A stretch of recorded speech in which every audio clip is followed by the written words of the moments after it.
Have you ever wondered how a painter's personal relationships could reshape art history itself? Throughout Picasso's career, his revolutionary style shifts aligned remarkably with his romantic partnerships. As his companions changed, so did his artistic vision, evolving through distinct phases that would define modern art. This pattern was no coincidence. Picasso's relationships and his art formed a profound symbiotic bond, where personal passion fueled creative breakthrough. Today, we'll uncover how these significant women transformed a talented painter into the revolutionary artist we remember, revealing the intimate connection between his personal life and artistic genius that lies beneath his most celebrated masterpieces. The early transformations. Fernand and Olga. As Picasso moved through the streets of Montmartre in 1904, he couldn't have known that a chance encounter with a copper-haired model would forever alter the course of art history. Fernande Olivier, with her classical features and bohemian spirit, entered his world at a pivotal moment. Before her arrival, Picasso was immersed in his blue period, a time of melancholic expression reflecting his own poverty and isolation in Paris.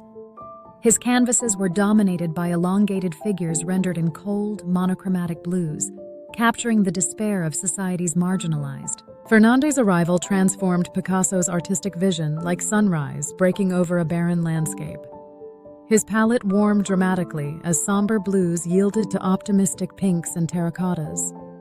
This rose period featured circus performers and harlequins instead of destitute figures, reflecting the emotional awakening Fernand inspired in his work and life.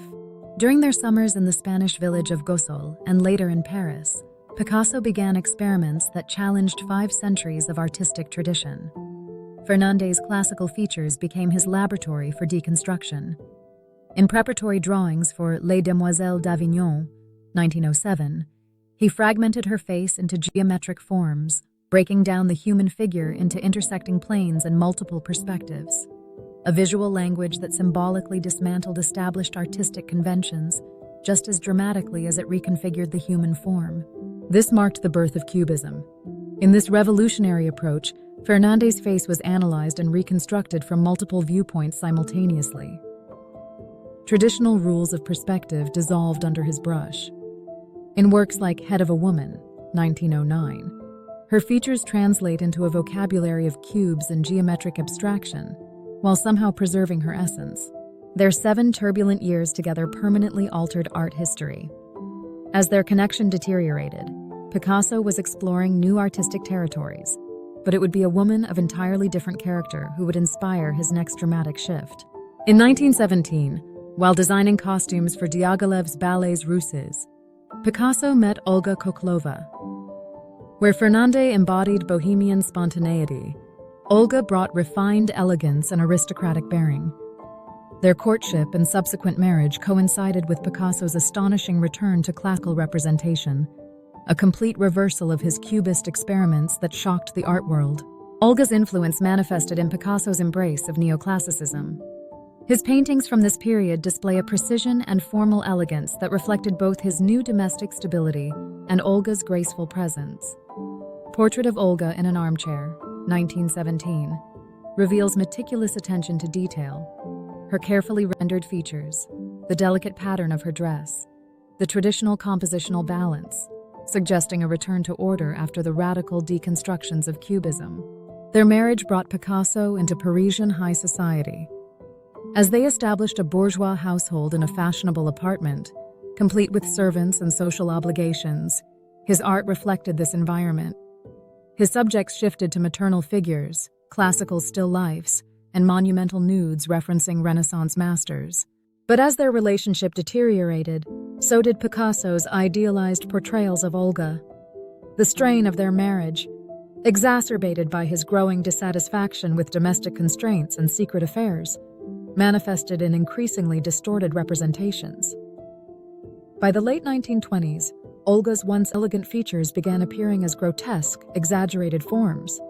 Her mouth stretched into grimaces, her limbs became disproportionate, and her face transformed into mask-like distortions that foreshadowed the violent imagery of his later work. The mature transformations. Marie-Thérèse and Dora. The mask-like distortions in Picasso's portraits of Olga hinted at a deeper fracturing about to occur in both his personal life and artistic expression. It was January 1927 when a fateful encounter outside the Galeries Lafayette department store in Paris would split his art into dueling expressions of desire and anguish.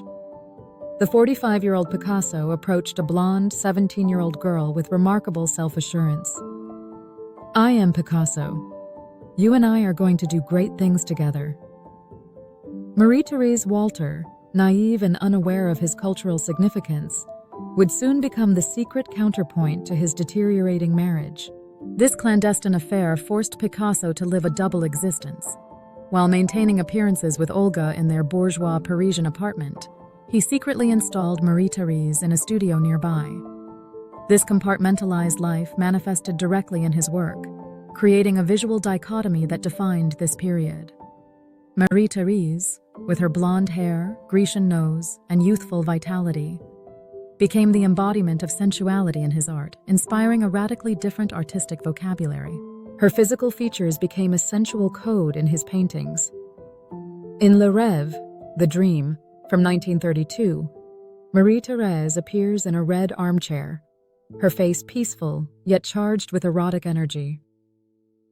Picasso rendered her with sweeping curves and vibrant colors, purples, yellows, and reds, that pulsate with life.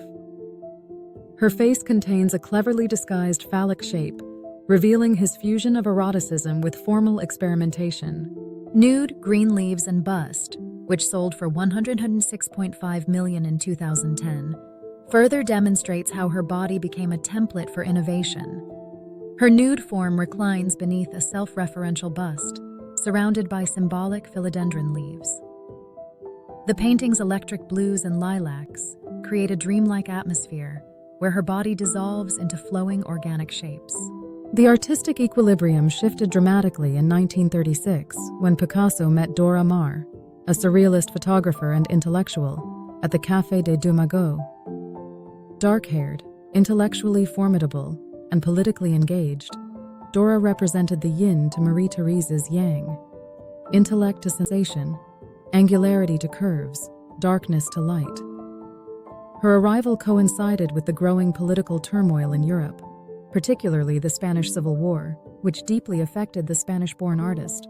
For several years, Picasso maintained relationships with both women. This romantic triangle created distinct paths in his art. Marie-Thérèse inspired luminous, curvilinear works, while Dora became associated with angular forms, harsh lines, and a darker palette that reflected both her intensity and the darkening European political landscape. Dora's intellectual engagement with politics made her the ideal muse for Picasso's response to these turbulent times. She found the studio where Picasso would paint Guernica in 1937, responding to the Nazi bombing of the Basque town. Significantly, Dora photographed the entire creation process. Following Guernica, Picasso created his Weeping Woman series, using Dora's features to express collective grief. Her face appears shattered, her eyes transformed into tear-shaped daggers, personalizing the abstract horror of warfare. Picasso's work now traveled parallel tracks: the private, sensual paintings inspired by Marie-Thérèse, and the public, political works associated with Dora. Through Marie-Thérèse, he explored pleasure and desire. Through Dora, he confronted pain and politics, developing a visual vocabulary encompassing the full spectrum of human experience during Europe's darkest hour. Behind Picasso's revolutionary artistic innovations was a profound human reality. His genius didn't emerge in isolation. Each woman who entered his life contributed distinctive elements to his artistic vocabulary that might otherwise have remained unexpressed. The progression from Fernandez's fragmented features in early Cubism to Dora's anguished visage in his wartime works reveals how deeply personal connections translated into formal innovations that defined modern art. Viewed chronologically, Picasso's work forms a visual diary of human connection. Each brushstroke carries the imprint of complex relationships, challenging the myth of artistic creation as a solitary pursuit. How do we reconcile brilliance with the human cost of creative ambition? These women weren't merely subjects, but catalysts for artistic revolution. Picasso's legacy remains both brilliant and troubling, a testament to creativity's transformative power and its capacity to consume those within its orbit.